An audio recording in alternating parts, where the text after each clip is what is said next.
Orang ini baru saja keluar dari penjara. Baru keluar dari penjara. Dia sangat senang. Bahkan bercanda dengan tahanan baru. Udah bebas. Tapi sedetik kemudian, langsung tersandung, jatuh tertelungkup. Mengapa dia begitu bahagia?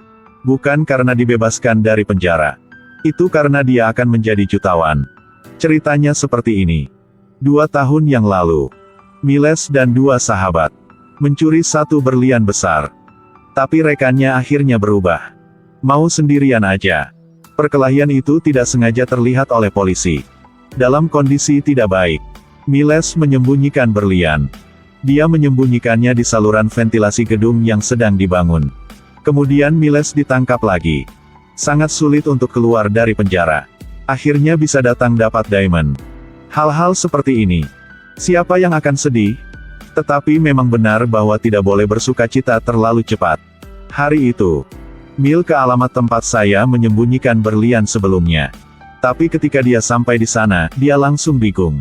Tempat di mana menyembunyikan berlian sebelumnya sekarang menjadi kantor polisi. Tuhan sedang mempermainkanku. Miles marah dan tidak tahu harus berbuat apa. Tapi berliannya masih ada di dalam.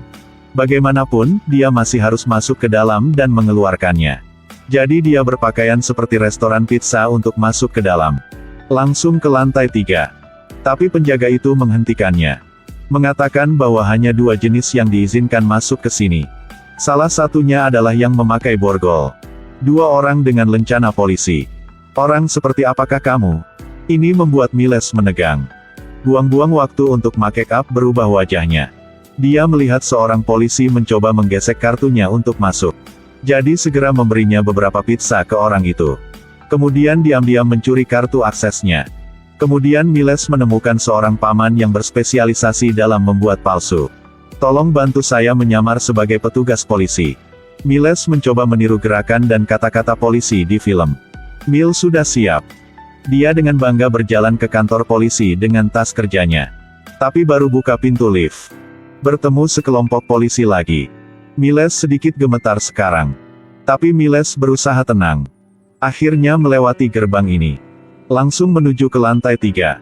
Dia bergegas langsung ke saluran ventilasi di kamar mandi. Tapi kemudian sesuatu terjadi. Seorang penjahat melarikan diri, berlari ke dalam. Miles mengira polisi akan datang untuk menangkapnya. Dia menendang pintu dengan keras.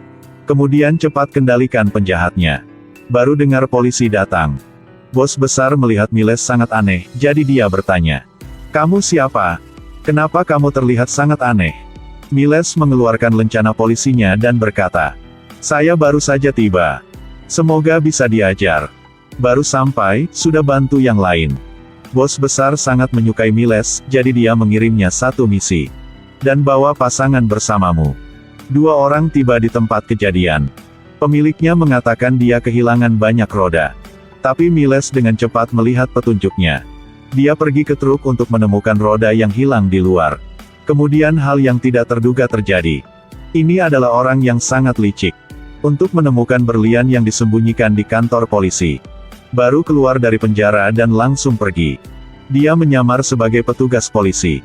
Bahkan menerima cinta dari bos besar. Baru saja memecahkan kasus pencurian roda.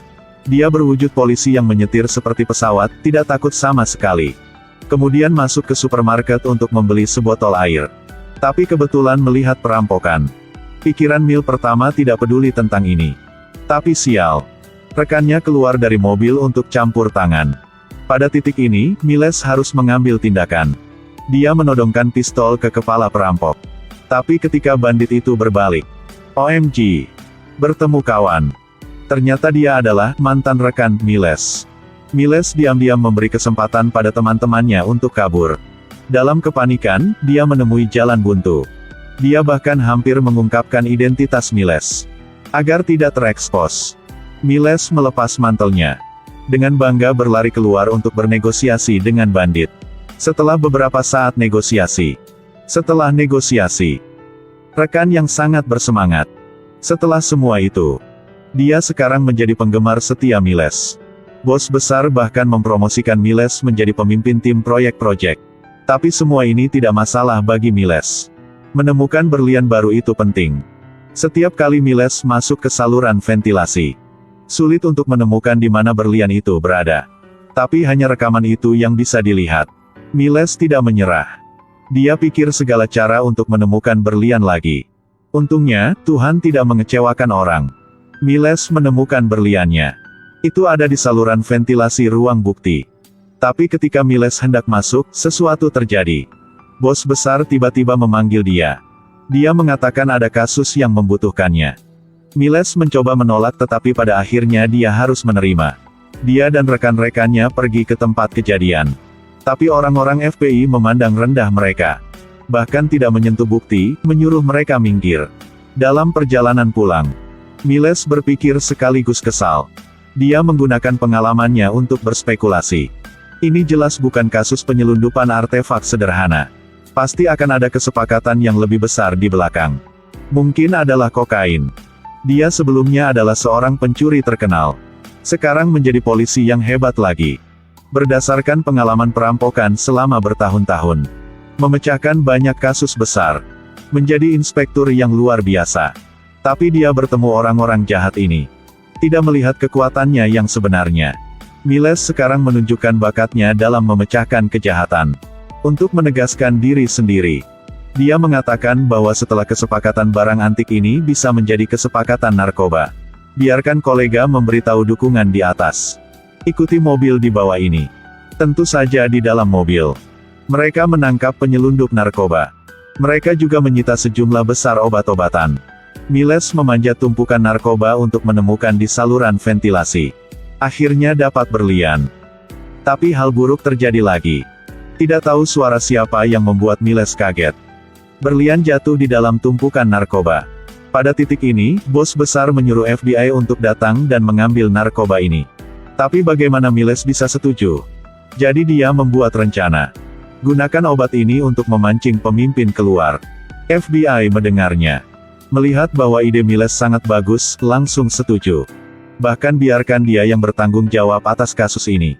Tentu saja Miles setuju. Dia membawa Sandra ke lokasi pengiriman. Mobil baru saja berhenti. Miles dengan cepat masuk ke bagasi. Sulit mendapatkan berlian. Tapi sekarang nama rekan lama itu datang dengan tergesa-gesa. Mencuri berlian. Saat mereka berdebat. Kemudian mobil diangkat. Kemudian dibawa ke depan sekelompok. Ternyata pria dengan kepala dan anggota. Melihat beberapa orang asing. Bos sangat berhati-hati. Untuk membuktikan identitas Miles. Bos memberinya pistol dan menyuruhnya menembak teman lamanya. Sementara Miles mengangkat senjatanya. Polisi datang untuk menutupi semuanya. Berhasil menangkap bos.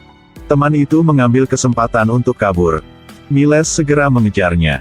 Keluarkan bom asap di dalam mobil. Berhasil menembak pintu mobil teman. Setelah beberapa saat, asap menutupi mobil, mengaburkan pandangan. Sekarang Miles berakselerasi di atas. Kemudian dengan cepat tekan rem. Mobil teman terbalik. Teman juga diberi makan peluru oleh Miles. Saat ini, rekan itu mengetahui identitas dan tujuan Miles. Tapi tahanan ada di depan. Tapi dia tidak bisa menangkap. Karena baru saja mengejar teman. Miles telah melintasi perbatasan negara lain. Mereka tidak punya hak untuk menangkap Miles. Begitu seterusnya. Miles mengambil berlian. Sejak saat itu, dia menjalani kehidupan yang kaya. Inilah akhir dari film. Jika Anda melihat film yang bagus, jangan lupa klik suka dan bagikan untuk mendukung kami. Sampai jumpa di film-film selanjutnya.